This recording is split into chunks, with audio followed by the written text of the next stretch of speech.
Hello 10th class, this is your chapter number 3, Democracy and Diversity. A very interesting chapter. We are discussing over here that how the political parties they make use of the social differences.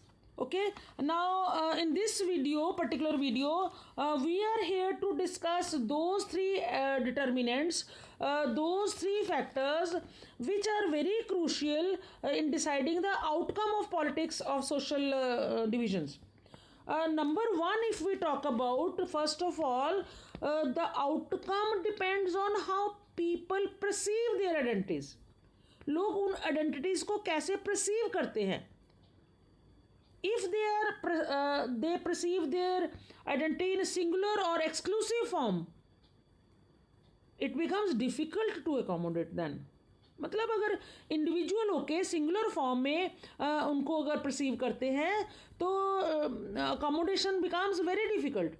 And it is much easier if the people see that their identities are multiple and all these are complementary. Complementary with what? With the national identity. So then it becomes easier. I repeat this first determinant. The outcome depends on how people perceive their identities. And दोनों options हैं. If they perceive their identities in singular and exclusive term, it is difficult to accommodate. And if they perceive their identities as multiple and complementary with the national identity, it becomes easy for the things to decide, है ना.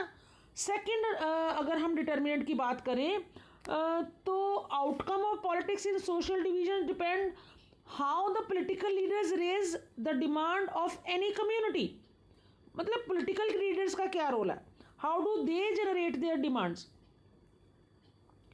It is easier to accommodate demands that are within the constitutional framework. अगर constitutional framework से हट के कोई demand है तो उसकी तो there is no solution. So let me explain you once again. The outcome of politics in social division depend on, number one, how the political leaders they raise their demand for the community.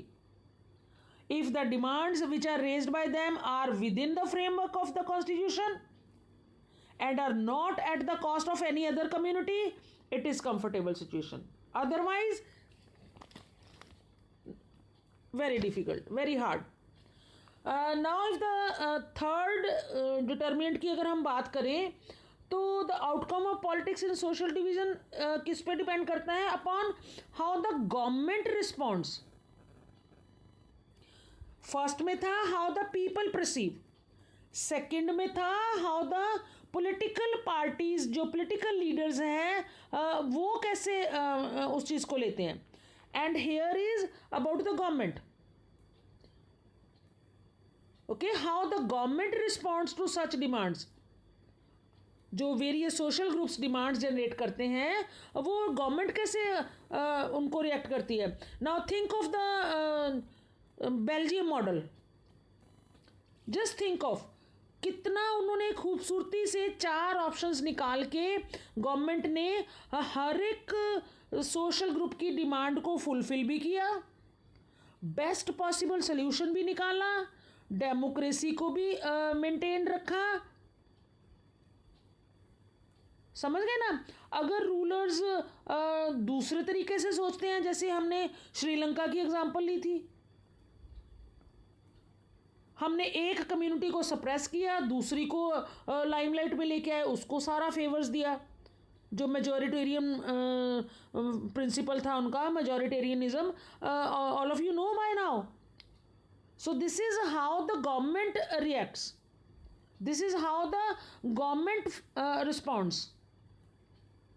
Okay, so इसमें important questions बेटा यही है आपके 3 determinants. एक overlapping differences और cross cutting difference का definition पूछते हैं. मैं फिर से बता देती हूँ. Overlapping differences when some social differences overlap each other, and overlapping मतलब जब वो सिचुएशन ऐसी होती है कि social divisions when one kind of social difference becomes more important than the other. एक की जगह पे हम दूसरे को ज़्यादा इंपॉर्टेंस देते हैं. और क्रॉस कटिंग में व्हेन दे क्रॉस कट, मतलब एक को छोड़ के दूसरे को हाईलाइट करना becomes difficult. The groups which they share common interest on one issue वो एक साइड में हो जाते हैं. डिफरेंट इश्यूज जो हैं वो उनके दूसरी साइड में रहते हैं. So these definitions and then civil right movements के ऊपर डेफिनेशन पूछ सकता है कि एक नॉन वायलेंट मूवमेंट था. मार्टिन लूथर किंग ने इसको इनिशिएट किया था. It was against the fight of racial discrimination. It was practised in USA. It was practice against African Americans जो ब्लैक थे. ठीक है. So prepare this lesson. This will be a part of your internal assessment only. Thank you.